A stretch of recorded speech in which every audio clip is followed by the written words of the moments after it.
A manhã ergueu-se sobre Valdória com um frio que parecia pensado. O céu, azul lavado, tinha um silêncio de catedral antes do primeiro cântico.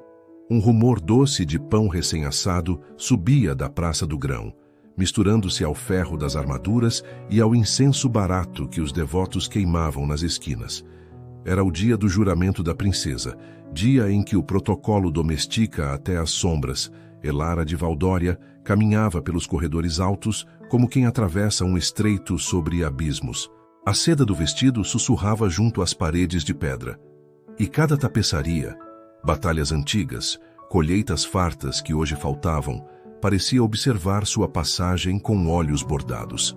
A corte a esperava no Salão das Três Rosas, onde o chão em mosaico replicava estrelas que a janela ainda não trazia.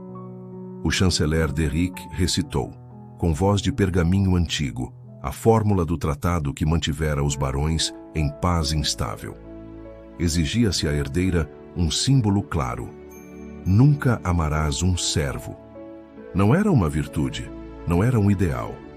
Era uma tampa sobre caldeirão, um arranjo que soprava para baixo o fôlego do povo e erguia taças sobre mesas melhores. Elara conhecia a teatralidade do momento. Tinha sido criada nela. Ainda assim, uma parte sua, a que se lembrava das histórias da mãe, morta na última febre do outono, quando Elara contava apenas 15 invernos, repelia a fórmula como quem rejeita a água salgada para uma sede comprida. A rainha-mãe dizia que o reino começava no cheiro do pão e terminava no último latido da última aldeia. O juramento pedia o contrário, começar no brasão e terminar na boca vazia. Eu, Elara de Valdória, prometo preservar a honra de minha casa e não prender meu coração a alguém sem brasão, sem título, sem nome público, disse, e as sílabas escorreram frias, obedientes. Houve palmas contidas, sorrisos treinados, meneios de cabeça medidos. O duque Roderick, primo do antigo rei, ergueu o queixo e sorriu com dentes que brilhavam sem luz. Aquilo, para ele, era a música certa, acordes de controle, cadência de domínio. Os barões respiraram mais fáceis. O povo, lá fora, não foi consultado. Mais tarde, Elara pediu ar.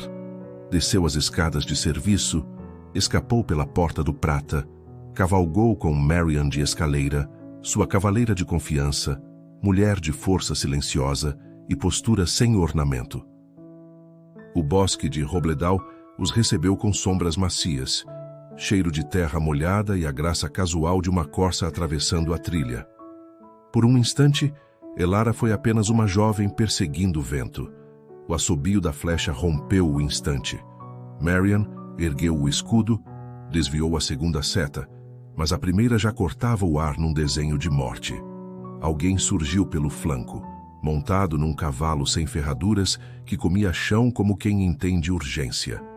O moço se atirou corpo contra corpo, derrubando Elara da linha do tiro. A flecha cravou o ombro dele, e os dois rolaram entre folhas e raízes. O sangue abriu um girassol tinto no couro escuro. Abaixem! A voz dele tinha o comando dos que não se acham grandes, mas conhecem o perigo. Marian respondeu como tempestade. Avançou na direção da sombra, aço contra galho, técnica contra traição. O assaltante fugiu. O bosque guardou o nome do covarde, como bosques fazem quando a justiça ainda não chegou. Quando o barulho assentou, Elara fitou o rosto do rapaz. Era Álvaro, o moço da estrebaria, conhecido por ensinar potros a aceitar sela, como quem convence um amigo a atravessar uma ponte. Tinha mão que sabia de couro, olhar que sabia de noite, e agora um ombro aberto por ela. Qual é o seu nome? Perguntou, sustentando a voz, embora o coração batucasse uma marcha de guerra. Álvaro, Alteza, respondeu ele, a respiração curta, porém domada. Levaram-no ao castelo. Recusou médicos nobres e perfumes. Pediu água fervida, panos de linho, uma infusão que cheirava a pinho e fumaça. Quando Elara foi vê-lo, duas coisas a detiveram, a simplicidade dos gestos dele e o silêncio comovido dos cavalos no estábulo, como se também tivessem entendido o salvamento. Nos dias que seguiram, Elara encontrou desculpas para descer as cocheiras. O lugar tinha respiração morna e boas sombras. Era a capela secreta dos que amam o real. Viu Álvaro trabalhar com economia de movimentos, como quem aprendeu a não desperdiçar palavras nem passos. Viu também, certa noite, quando a luz da lamparina inventou um ouro pequeno ao redor do peito dele, a corrente que pendia sob a camisa. Um sinete de prata brilhou por um segundo, gravado com um punho segurando um ramo de carvalho. Elara reconheceu o emblema dos livros velhos. Ordem do Ramo, extinta por decreto, acusada de conspirar com plebeus para rações justas e tribunais equânimes, extinta sob aplausos dos barões, sob justificativas longas e fome curta. Onde encontrou isso? A pergunta saiu menor do que ela pretendia. Álvaro cobriu o sinete num gesto instintivo, sem vergonha. Só cuidado. Depois ergueu o olhar e escolheu a verdade. Nasci com ele, Alteza. Elara guardou a resposta como quem esconde faca sob o manto.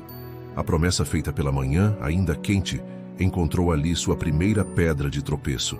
Não era amor ainda, era uma lealdade em broto, teimosa como erva entre pedras. Acima deles, o castelo fazia o que castelos fazem. Conversava em corredores, tramava por omissões, rangia por noites. Soren, bibliotecário antigo, homem de dedos manchados de tinta e olhos que choravam pó, farejou papel mexido, presságio de intriga. Soren conhecera, quando jovem, panfletos da Ordem do Ramo, folhas clandestinas que ensinavam a somar tributos e subtrair abusos. Guardava memórias como quem guarda fósforos secos num mundo úmido. Elara o visitou com pão e manteiga, como neta que paga pedágio à memória. Falou dos navios de grão que chegavam em metade, dos boatos de mercenários recrutados ao norte, do sorriso pálido do duque Roderick quando ela jurou o que ele queria ouvir. Livros velhos são espelhos teimosos, disse Soren, acariciando uma lombada gasta. Mostram a cara que cuspimos para não ver. A cidade, lá fora, seguia seu teatro de sobrevivência. Padeiros acordando antes da claridade, tanoeiros conversando com barris, parteiras caminhando com passos eficientes, meninos jogando caroços de ameixa como se fossem dados de fortuna. O reino existia. O palácio, às vezes, a me esquecia. Naquela semana, o mercado de cavalos trouxe aldeões do sul, e com eles, rumores de novas taxas nas porteiras, pedágios erguidos como fungos. O nome de Roderick nunca aparecia na boca do povo, mas aparecia nas contas dos arrecadadores. Álvaro o escutava em silêncio, guardando histórias como quem guarda água num odre. À noite, sentado no limiar das cocheiras, afinava uma flauta de osso e tirava dela uma melodia curta, de 3 notas teimosas. Elara ouviu de uma janela e achou que a música dizia: espera e vê. A ferida de Álvaro cicatrizava num mapa róseo, enquanto a política abria outras, invisíveis. Elara, dividida entre o dever herdado e a fome de justiça aprendida, começou a andar por passagens que as rainhas costumam ignorar.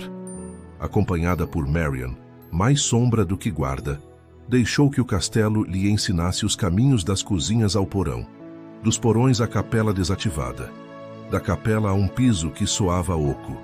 Aqui, disse Álvaro, numa noite em que o vento parecia aconselhar silêncio.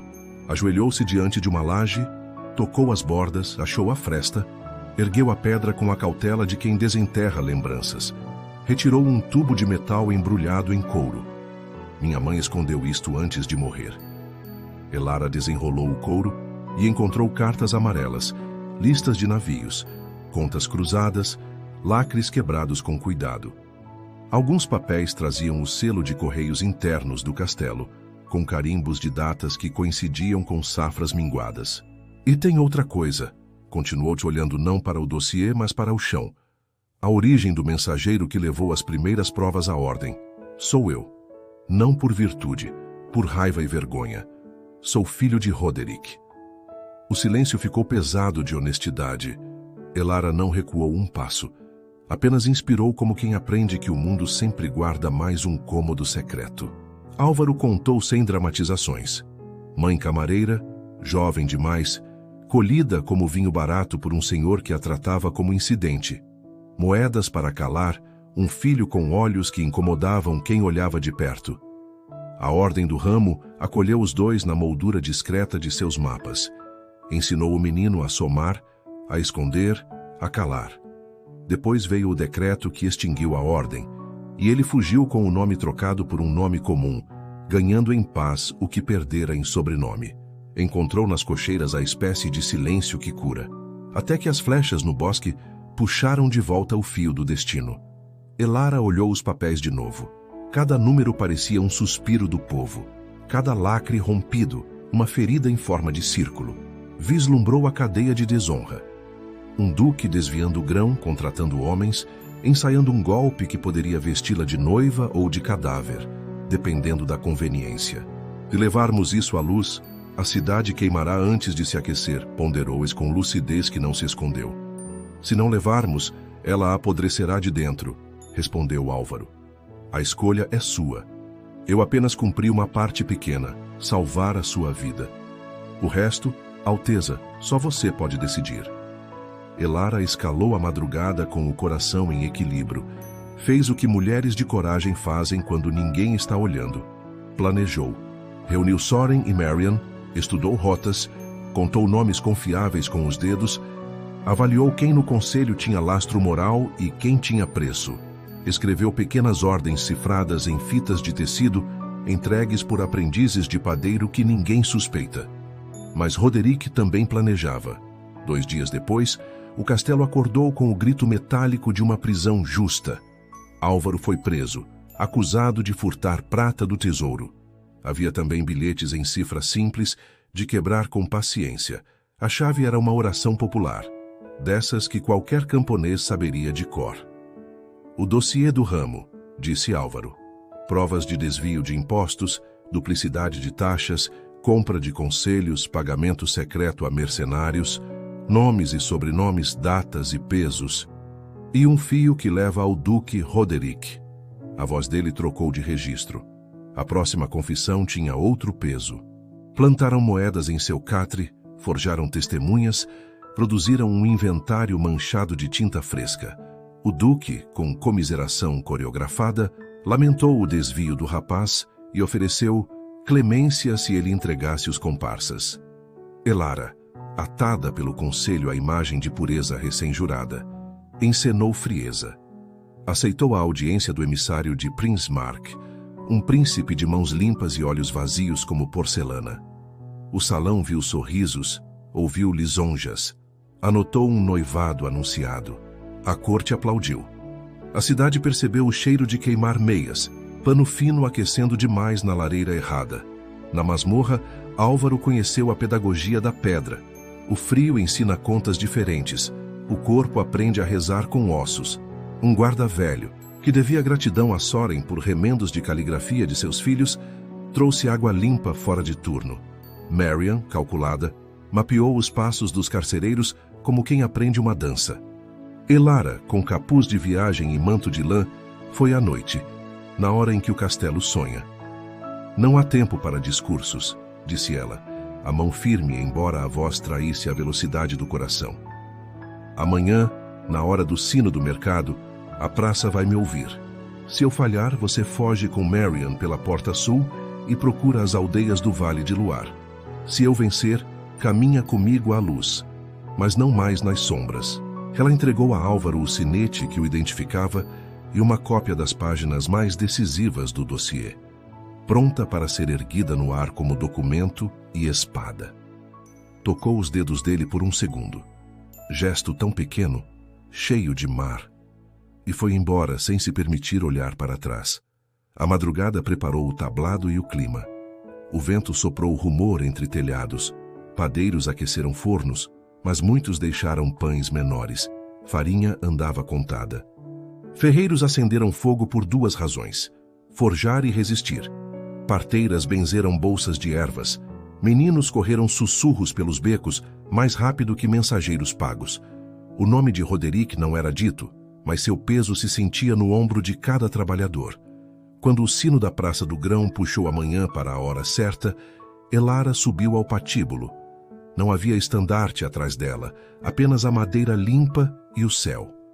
O povo foi se juntando como enxame de respirações. O duque postou-se sob um dossel discreto, escoltado. O chanceler alinhou papéis como quem alinhará o próprio destino. Soren ajeitou óculos que não usava. Era hábito de dedos. Marian posicionou-se em ângulo de contenção, olhos nas entradas, mão na espada. Fui ensinada a prometer coisas que parecem ordem e são apenas medo, disse Elara, com voz que não precisava de eco. Hoje devolvo ao reino uma promessa nova. Vou quebrar a antiga para cumprir a que nos mantém vivos. Segurou o dossiê como quem segura o filho de um tempo escondido. Leu nomes, datas, rotas de navios que se perdiam sem maré. Explicou, numa matemática de praça, como o grão somado no campo subtraía na porteira. Mostrou lacres, assinaturas, a caligrafia apressada no bilhete que dizia "Reoriente a fome". O duque riu com dentes, chamou-a de impressionável, de noiva distraída, de vassala de velhos bibliotecários. Pediu provas não de papel, mas de sangue. "Aqui estão", disse uma voz, cortando o rumor como vela corta a lona. Álvaro emergiu da beirada da multidão, magro de cadeia, inteiro de decisão. A praça abriu-se como água para barco. Ergueu o sinete ao sol e contou a própria história, sem enfeite, sem violência retórica. O filho bastardo apontou o pai legítimo dos desvios e o nomeou, não como maldição, mas como fato. A cidade exalou num som só, medo com raiva, admiração com susto. Roderick fez um gesto simples, quase preguiçoso, e seus homens avançaram para o palanque.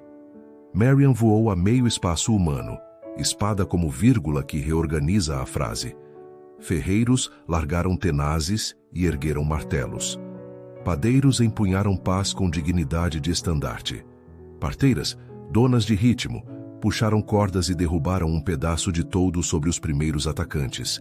Soren, alquimista de paciências, quebrou no chão pequenos frascos de cal que cegavam sem matar. A Praça do Grão aprendeu sua coreografia num compasso e meio. O primeiro choque não decidiu nada. O segundo trouxe o som profundo dos sinos do Mosteiro do Reparo, tocados não por monges, que rezavam assustados, mas por 2 aprendizes de carpinteiro que subiram a torre pelas escadas de serviço.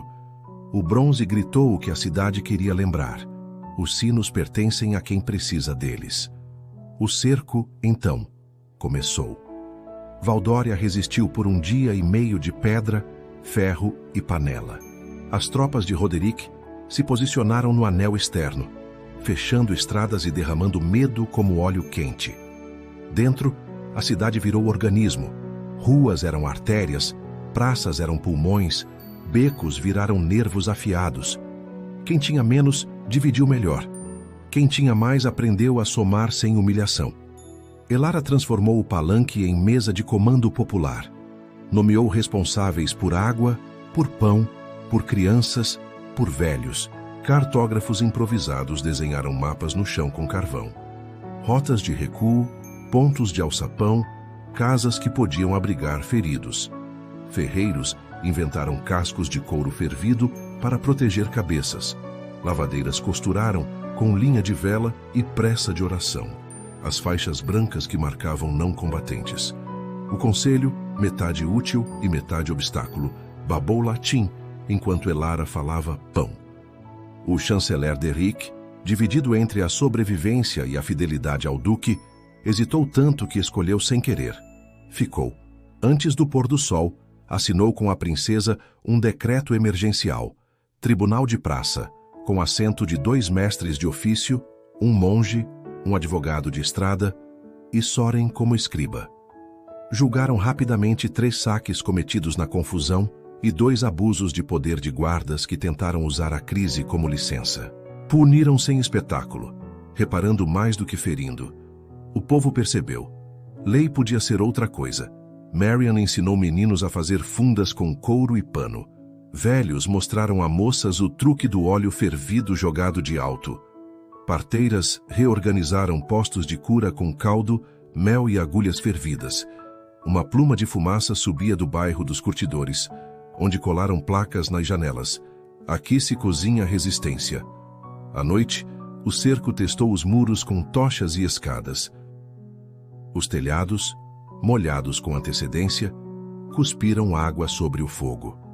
Arqueiros do mercado, que vendiam pássaros pela manhã, acertaram alvos com a precisão de quem conhece voo. Um garoto pequeno, Tomé do Canto do Cobre, tocou um tambor improvisado com a cadência certa para guiar passagens entre becos. Todos diziam que ninguém o havia ensinado. Talvez a cidade o tivesse. No miolo da madrugada, Elara e Álvaro encontraram 4 minutos e um canto. Sentaram num batente de pedra, respirando a fumaça doce que sempre acompanha a batalha. Mistura de medo, madeira e vontade. Se cairmos, disse Álvaro, com serenidade que não era desistência, que caiamos de frente, com a verdade nas mãos. Não cairemos, respondeu Elara, mais assíduo que a ele.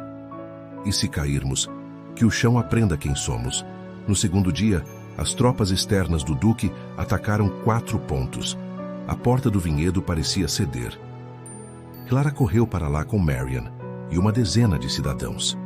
Álvaro, postado no arco do moinho, manteve um corredor livre para evacuar feridos e trazer água. Soren, de dentro da biblioteca, organizou o escritório de copiadores, meninos de recado que escreviam ordens curtas em madeira fina e as carregavam nos dentes, para manter as mãos livres. No auge da exaustão, quando o músculo treme e a mente quer dormir em pé, Elara retirou do manto um pergaminho ainda com rasuras. Não era um discurso, era uma lei breve, a Carta do Povo de Valdória. 3 artigos escritos entre marteladas e alarmes, tributos só com consulta pública e prazos claros, abusos se pagam em grão de volta, tribunais com assentos de plebe e prazos curtos, acusações sem prova viram calúnia punível. Ordens cívicas podem existir, desde que não se armem contra a cidade. O braço que puxa a corda do sino pertence ao povo. O chanceler tremeu na primeira leitura. A segunda o convenceu por medo da história. A terceira o convenceu por necessidade de honra. Assinou. Elara assinou. Soren assinou. Marian desenhou um M firme, que valia mais do que lacre. Era a assinatura de quem luta. Ao final daquela tarde, Roderick aproximou-se do portão principal com o estandarte baixo e proposta alta. Ofereceu paz em troca do dossiê, da cabeça de Álvaro e da promessa renovada da princesa de casar-se segundo conveniências. Elara pediu para falar em terreno neutro, com 10 passos de distância, sem arco engatilhado de ambos os lados. O duque aceitou, por arrogância ou cálculo. Elara levou nada além da própria voz. Roderick levou tudo o que tinha, blefe e homens. Ela falou de provas, de fome organizada, de tratado que virou mordaça. Ele riu e disse que princesas são janelas por onde homens olham o poder. Ela respondeu que, em Valdória, janelas agora olham de volta. O duque perdeu a paciência. Deu um sinal. Mercenários avançaram cedo, rompendo o combinado. O erro revelou sua pressa. Arqueiros da cidade, preparados por Marian, fitaram a primeira linha, não para matar, mas para desorganizar. Cordas puxadas por detrás derrubaram 2 torres móveis. Água caiu como argumento incontestável. O ataque arrefeceu. No terceiro dia, o cansaço falava pela cidade. Era preciso mais que coragem. Era preciso sentido. Então Elara ordenou que pendurassem, nas varandas da praça, dezenas de folhas com as 3 linhas da carta. Crianças foram ensinadas a recitar como rima. Mulheres cantaram como cantiga de ninar. O texto virou música, e a música virou corpo. Roderick percebeu, tarde, que a narrativa fugira de suas mãos. Sua força era medo. A deles, agora, era nome. Medo não dura sem nome para comê-lo. No fim da tarde, o duque cometeu outro erro. Aproximou-se pessoalmente do setor norte para mostrar presença. A presença encontrou Marian, que não cultiva pompa nem perde chances. O duelo, que não era duelo, aconteceu no espaço de 3 respirações. Um golpe seco no punho, a adaga caindo, um passo curto que desequilibra cavalo. Roderick tombou feio. 2 padeiros e uma parteira o imobilizaram com cordas que secularmente serviam para pendurar linguiças. Amarraram-no com a competência de quem amarra o que precisa curar. Não houve grito de sangue. Houve um coro. Praça. E para a praça o duque foi levado. O julgamento de Roderick aconteceu sem Fausto, com a liturgia que Soren encontrou em tratados poeirentos. Audiência pública sob o sol. Documento lido em voz alta. Defesa sem humilhação. Sentença sem espetáculo. As provas, cartas, lacres, contas, alinharam-se como pedras de moinho. A defesa foi à altura de sua vida. Altiva, vazia, repetida. Ao fim, a sentença não exigiu sangue. Retiraram-lhe títulos, confiscaram propriedades em nome do reinvestimento ao grão e condenaram-no a viver no Mosteiro do Norte, onde o inverno encurta o orgulho e as mãos aprendem a plantar. Elara subiu ao palanque para o que, meses antes, teria sido apenas um anúncio. Agora era um fundamento. Ergueu a carta e com voz limpa disse: promessas feitas ao medo não nos servem. Revogo o juramento que me foi imposto. Jamais amar um servo. Revogo, porque era cadeia disfarçada de joia. Em seu lugar, proclamo o juramento que escolho. Amar a lealdade, a verdade e a cidade, onde quer que vivam. O rumor que a praça devolveu não foi barulhento. Foi grave, como tronco que se endireita depois da tempestade. Pessoas tocaram os próprios peitos como quem confere se o coração entendeu. Elara voltou-se para Álvaro. Não o ergueu como troféu, não o escondeu como vergonha, chamou-o ao centro e, diante de todos, colocou-lhe nas mãos uma espada curta, lâmina limpa, sem pedras, e o nomeou cavaleiro do ramo, não uma ordem secreta, uma ordem cívica jurada à carta e ao povo. Juramos proteger não a minha pessoa, mas a lei de dignidade que escolhemos, disse. E se algum dia eu falhar com ela, que vocês me lembrem, que vocês me corrijam. A cidade aplaudiu de modos diferentes, ferreiros batendo metal, padeiros batendo pás, crianças batendo palmas pequenas. O som somado era uma novidade antiga, pertencimento. Vieram semanas de reparo, telhas recolocadas, contas recontadas, contratos renegociados em mesas onde um copo de água valia como lacre. Soren assumiu a escola de escribas para filhos de artesãos. Ensinava caligrafia e aritmética justa, aquela que não aceita desaparecer meio saco de grão no trajeto entre aldeia e armazém. Marian organizou o treino da praça, onde homens e mulheres aprendiam a usar bastões, fundas e voz. Álvaro criou patrulhas mansas, grupos sem uniforme que caminhavam pelo entardecer, perguntando o que faltava mais do que o que sobrava. Elara, que sempre habitou corredores, passou a habitar portas. Recebia mercadores, parteiras, pedreiros, tanoeiros, e ouvia mais do que falava. O que não sabia, aprendia. O que podia, delegava. O que não devia, recusava. Chegaram cartas de Prinsmark. A primeira, didática, perguntava pelo noivado. A segunda, curiosa, perguntava pela carta. A terceira, franca, pedia tempo. Elara respondeu a todas com diplomacia firme, a tinta dizendo o que o coração já sabia.